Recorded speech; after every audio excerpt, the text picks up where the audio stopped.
che è stato contagiato da qualcuno in famiglia. Giuseppe Parisi corre con Mario Zito, giusto? Giustissimo. Tu hai avuto chi ti ha contagiato in famiglia? Tutti a casa correndo. Quasi anche la mamma, penso. E ti dice corri piano. Corri piano, corri piano.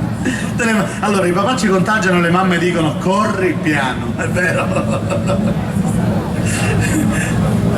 Peppe Parisi pronto a prendere il via, sicuramente uno di quelli più simpatici di questo ambiente, uno con il quale è sempre un piacere divertirsi. Salutiamoli tutti e due, Peppe Parisi e Mario Zito.